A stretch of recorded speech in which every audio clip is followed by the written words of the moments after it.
Soit.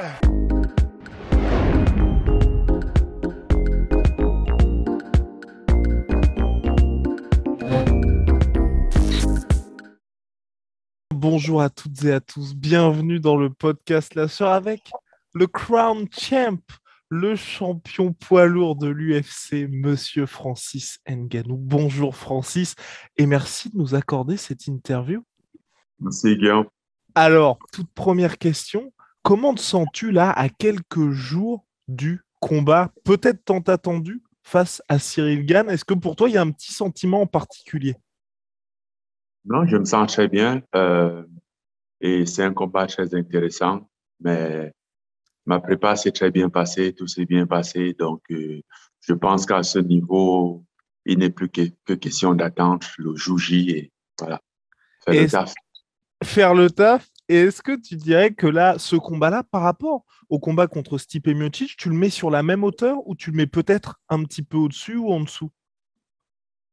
Euh, bon, c'est un combat est un combat déjà. Bon, en termes d'adversité, je pense que le combat contre Stipe, il était un peu beaucoup au-dessus. Et surtout parce que j'avais encore beaucoup à prouver lors de ce combat. J'avais une dette à payer lors de ce combat. Tu vois, donc c'était un peu plus émouvant que celui-ci, en fait.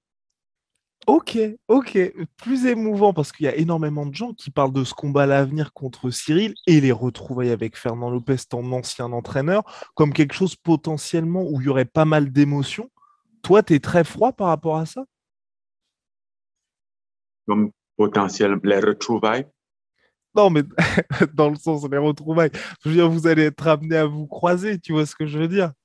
Ouais. Bah, le monde, il est petit, les gens sont amenés à se croiser.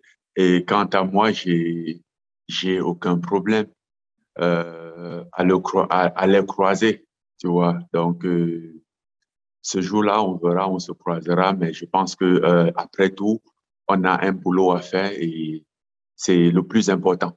Voilà. Donc, c'est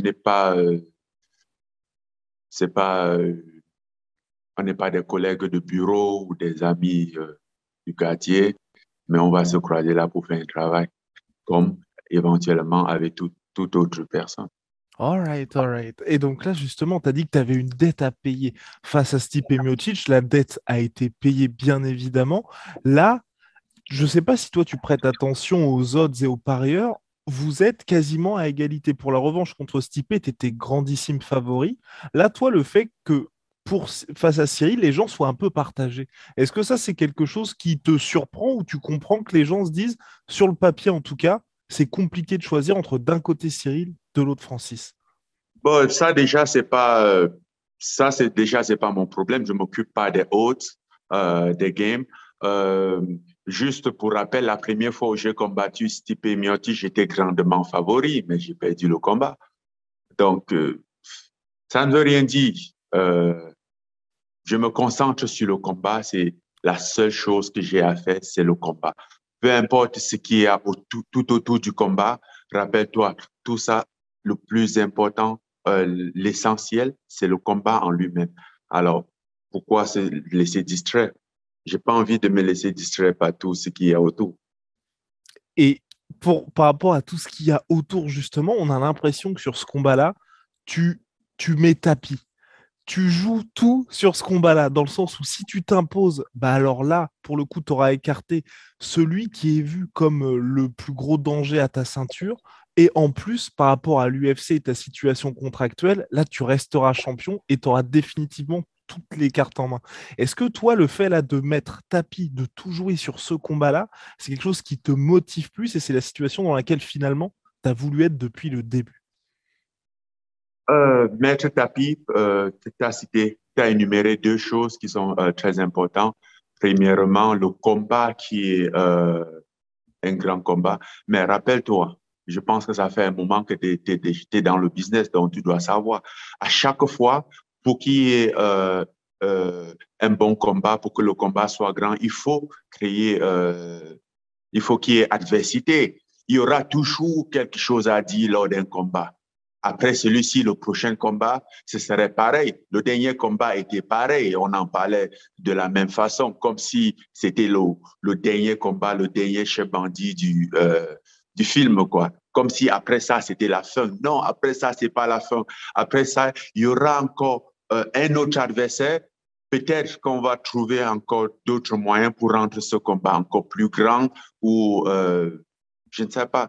Donc, ça, ce n'est pas un problème qui doit être résolu. Moi, je me dis juste que c'est le business. C'est comme ça marche. Alors, toi, tu prends ta position, tu te concentres sur ce que tu as à faire et tu pars faire ton boulot. Tu vois, c'est du boulot. Ok, ok, ok. Et là, ouais, vas-y. Sur le deuxième point, qui est ma situation avec l'UFC, ça, c'est même la raison pour laquelle j'ai pris ce combat, parce qu'au départ, j'avais décidé de ne plus combattre, soit jusqu'à ce qu'on arrange l'affaire, soit jusqu'à ce que je sorte du contrat.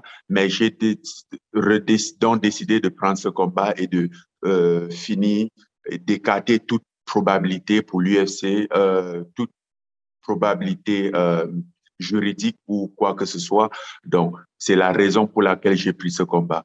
Bon, bien entendu, les fans, les auditeurs, ils vont pas savoir ce qui se passe, mais en quelques mots, c'est juste, faut savoir que ce combat, pour moi, c'est un combat gagnant-gagnant. Je ne sors pas de ce combat perdant, quelle que soit l'issue du combat. Bien entendu, j'irai là-bas pour gagner le combat, mais quelle que soit l'issue du combat, ça me met sur une position de force, une position, bon, disons pas de force, mais une position plutôt privilégiée. Et c'est ce qui s'est passé un peu lors du dernier combat avec Stipe. Et c'est cette position qui est fait, qui est causé un peu cette tension parce que je me suis retrouvé sur une position où l'UFC n'avait pas voulu que je me retrouve, où j'ai la possibilité, où j'ai la force, tu vois. Donc, c'est un peu ça, quoi. Mais et là, tu trouverais pas ça dommage? Moi, personnellement, tu vois, là aujourd'hui, tu es dans ton prime, dans tes meilleures années, tu as encore quelques KO à mettre, bien évidemment. Ce serait pas dommage de se dire, Francis n'affrontera potentiellement jamais John Jones. On pourrait ne jamais avoir de revanche contre Cyril. On pourrait jamais avoir de revanche contre Derek Lewis avec un vrai gros combat. Ça, toi, tu trouverais pas ça peut-être dommage que tu partes au Bellator, au PFL, dans d'autres organisations qui nous priveraient de ces gros chocs? Ou pour toi, c'est important, plus important d'être libre et de recouvrer ta liberté? Tu n'en sais pas grand-chose.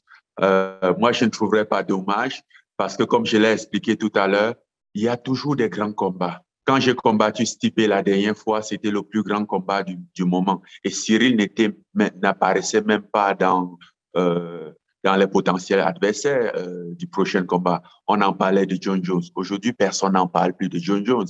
Ça a disparu. On a avancé, tu vois. Et c'est comme ça.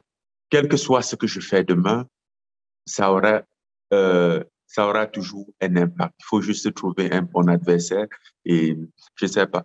Je trouve dommage que l'UFC et moi, on puisse pas trouver un accord, ce que je compte bien. J'espère bien qu'on puisse trouver un terrain d'entente, mais un terrain d'entente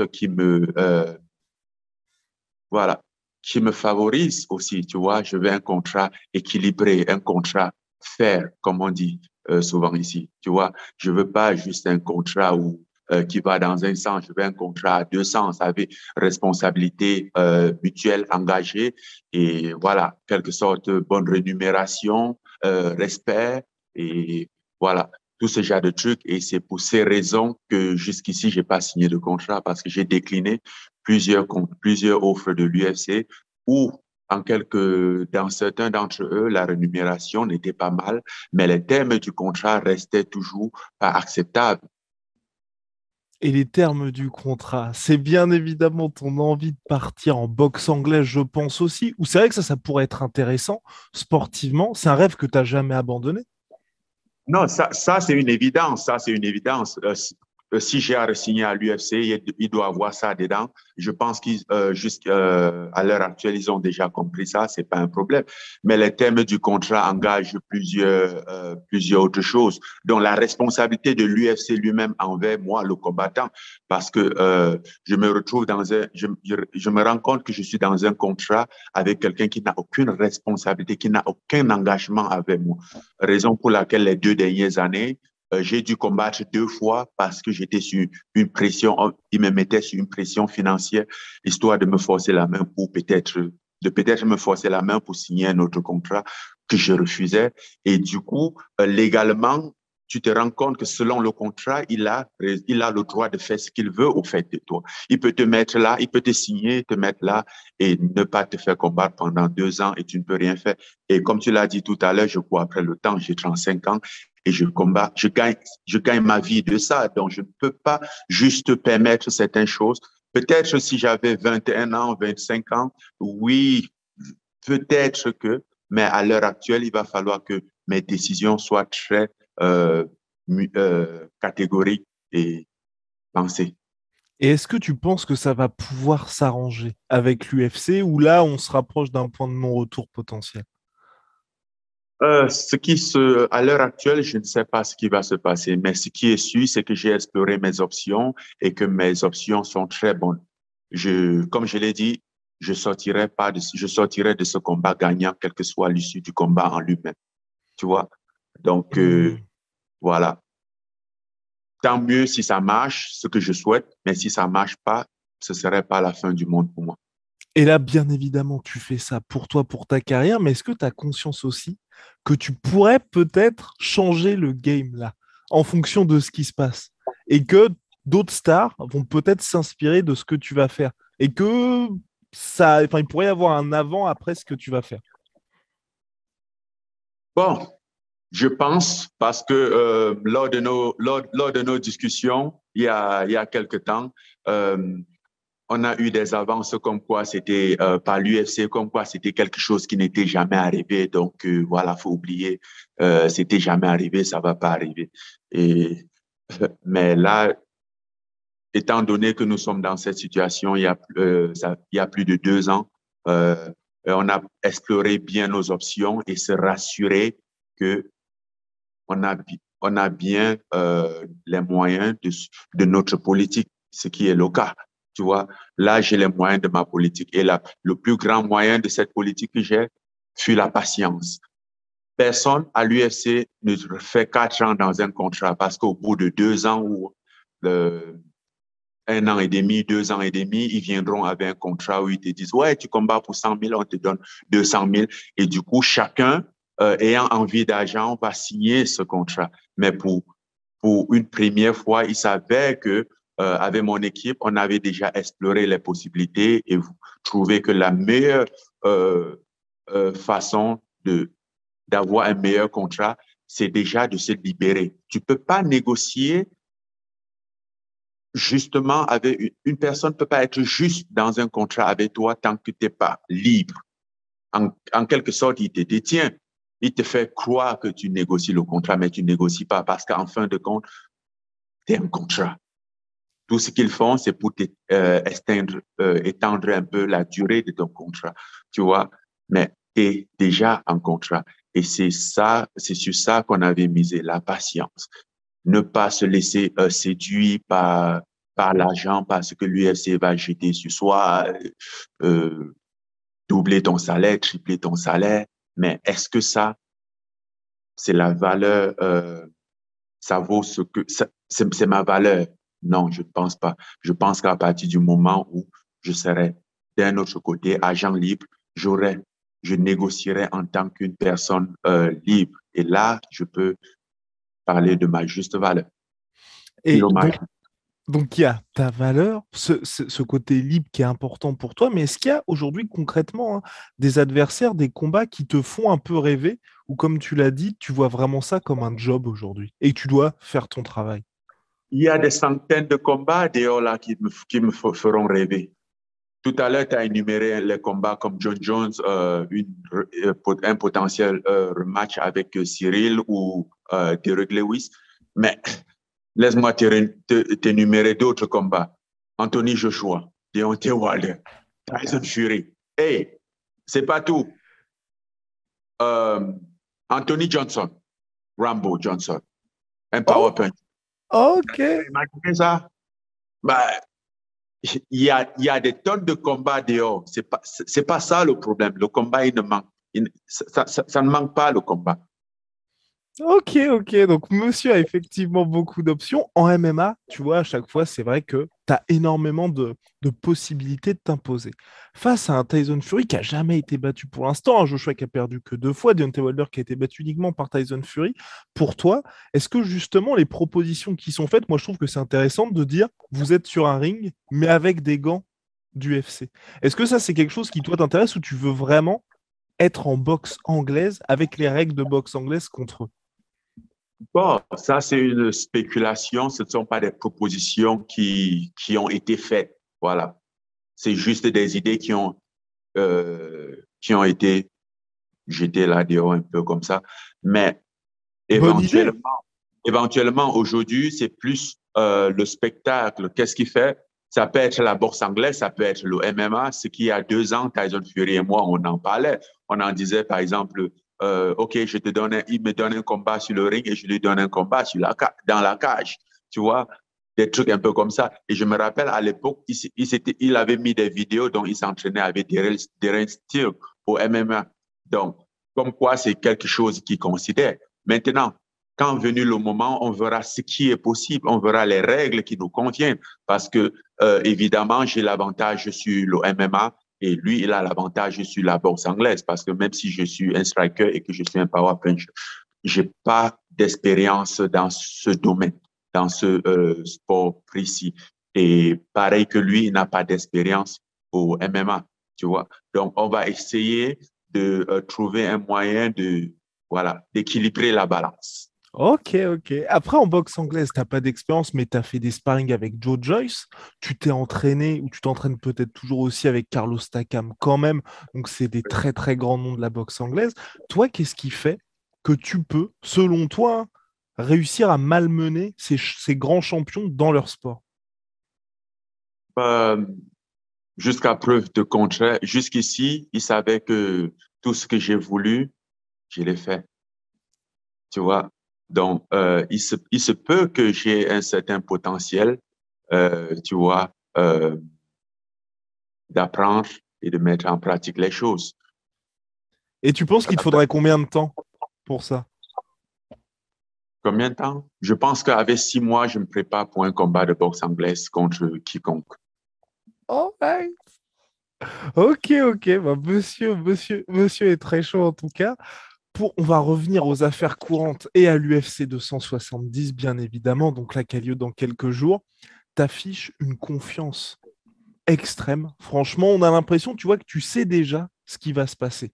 Justement, par rapport aux vidéos de sparring, tu étais en mode, toi, ils savent ce qui s'est passé. Qu'est-ce que les gens ne savent pas que toi, tu sais? Je pense pas, personnellement, je pense pas que c'est quelque chose qui est nécessaire avant le combat. Ce qui s'est passé ou ça, c'est pas très important, surtout aux entraînements.